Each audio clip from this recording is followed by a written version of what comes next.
Hare Krishna, dear devotees. Today we are going to discuss shloka number 2.49. It is like this. दूरे नार्यावरं कर्म बुद्धियोगा धनंजयः बुद्धो शरणं विच्च कृपणा फलहेतवः। हे धनंजय, भक्ति के द्वारा समस्त गर्हित कर्मों से दूर रहो और उसी भाव से भगवान की शरण ग्रहण करो। जो व्यक्ति अपने सकाम कर्म फलों को भोगना चाहते हैं वे कृपण हैं। शिला प्रभुपाद जी द्वारा तात्पर्य। शिला प्रभुपाद जी की जय। जो व्यक्ति भगवान के दास रूप में अपने स्वरूप को समझ लेता है वह कृष्ण भावनामृत में स्थित रहने के अतिरिक्त सारे कर्मों को छोड़ देता है। तो जो इंसान भगवान के दास रूप में अपने आप को समझ लेता है, अपने स्वरूप को पहचान लेता है, वो क्या है, कृष्णा कॉन्शियस में स्थित रह के, स्टेबल रह के अतिरिक्त सारे कर्मों को छोड़ देता है। धीरे धीरे आपके सारी चीज़ों को छोड़ दोगे आप अपने आप, क्योंकि आपको रियलाइज होगा कि यार ये करने से मेरा सब फुलफिल हो रहा है, तो मैं और क्यों कुछ करूँ।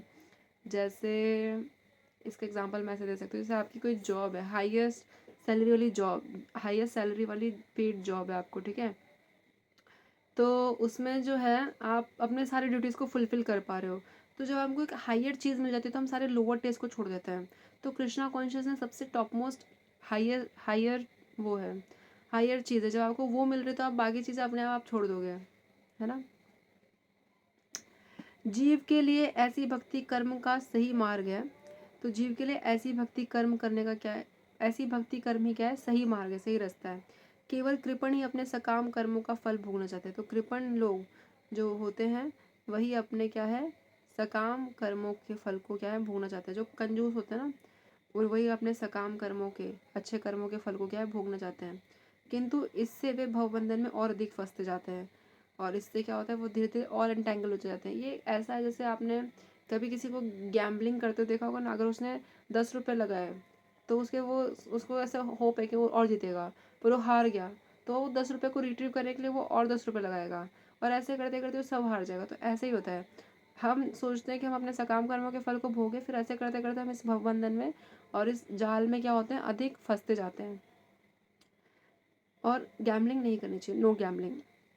कृष्ण भावनामृत के अतिरिक्त जितने भी कर्म संपन्न किए जाते हैं वे गर्हित हैं, क्योंकि इससे कर्ता जन्म मृत्यु के चक्र में लगातार फंसा रहता है। तो जो कृष्णा कॉन्शियसनेस के अतिरिक्त जितने भी कर्म संपन्न किए जाते हैं, जितने भी और काम है, वो सब क्या है, गर्हित हैं, सही नहीं है। और क्योंकि इससे कर्ता जन्म मृत्यु के चक्कर में लगातार फंसता रहता है।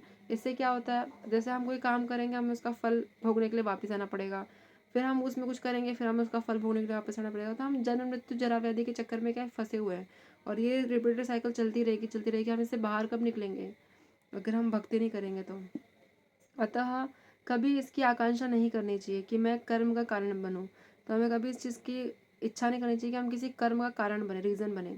कृष्ण भावनामृत में हर कार्य कृष्ण की तुष्टि के लिए किया जाना चाहिए।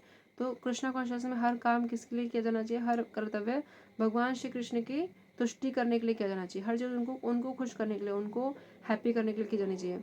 कृपणों को यह ज्ञात नहीं है कि दैववश या कठोर श्रम से अर्जित संपत्ति का किस तरह सदुपयोग करे। तो जो कृपण होते हैं उनको ये नहीं पता होता कि जो देववश या कठोर श्रम से अर्जित संपत्ति है, उनको जो उन्होंने इतनी मेहनत से जो भी चीज़ कमाई उसको उसका सदुपयोग कैसे करना चाहिए। जैसे मतलब उन्हें नॉलेज नहीं है। ऐसा मनुष्य को अपनी सारी शक्ति कृष्ण भावनामृत अर्जित करने में लगानी चाहिए। आपके जितने भी एनर्जी, चाहे वो आपकी मनी एनर्जी हो, चाहे आपकी फिजिकल हेल्थ एनर्जी हो, चाहे आपकी मेंटल एनर्जी हो, चाहे आपकी एजुकेशनल एनर्जी हो, किसी भी प्रकार का जो आपके पास एनर्जी है वो आपको किस में लगाना चाहिए, कृष्ण भावनामृत में लगानी चाहिए। अपनी सारी अर्जित शक्ति, सॉरी, कृष्ण भावनामृत अर्जित करने में लगानी चाहिए, कृष्णा कॉन्शियसनेस को प्राप्त करने में लगानी चाहिए। इससे उनका जीवन सफल हो सकेगा, इसी से उनका क्या है, जीवन सफल होएगा। कृपणों की भांति अभागे व्यक्ति अपनी मानवीय शक्ति को भगवान की सेवा में नहीं लगाते। जो कंजूस होते हैं, और उनको आप अभागा भी बोल सकते हो, तो कंजूस की तरह अभागे व्यक्ति क्या होता है, अपनी मानवीय शक्ति को भगवान की सेवा में नहीं लगाते। जैसे हमारी माता जी एक एग्जाम्पल दे रही थी कि एक बार उनके उनके प्रभु जी ना, एक अमीर इंसान था, उनको हमेशा उन्होंने बोला कि श्रीमद् भागवतम ले लीजिए और या फिर भगवत गीता ले लीजिए और लोगों में बांटिए, आपके पास तो इतना धन है। पर उन्होंने कभी श्रीमद् भागवतम नहीं ली, और उन्होंने अपने बेटे की शादी में 25 लाख रुपीज़ खर्चा कर दिया, पर उन्होंने भगवान की बुक लेने के ऊपर 200 रुपये भी खर्च नहीं किए। तो ऐसे ही होता है। अब क्या बोल सकते हैं आप इनको, तो उन व्यक्ति को हम क्या बोल सकते हैं, अभागा बोल सकते हैं। कि उनके इतने भाग ही नहीं थे कि भगवान की सेवा में अपने पैसे लगा पाते। So thank you so much dear devotees for listening to me. वांछा कल्पतरुभ्यश्च कृपा सिंधुभ्यैव च पतितानां पावनेभ्यो वैष्णवेभ्यो नमो नमः। अनंत कोटि वैष्णव वृंद की जय। ग्रंथराज श्रीमद् भगवद गीता की जय। नामचर्य श्री हरिदास ठाकुर की जय। श्रील प्रभुपाद की जय। प्रेम से जय श्री कृष्ण चैतन्य प्रभु नित्यानंद श्री अद्वैताधर शिवसती श्री गौर भक्त वृंद की जय। हरे कृष्णा कृष्ण कृष्ण हरे हरे, हरे राम राम राम हरे हरे, हरे कृष्णा। पांचम प्रणाम to all the devotees. Thank you so much.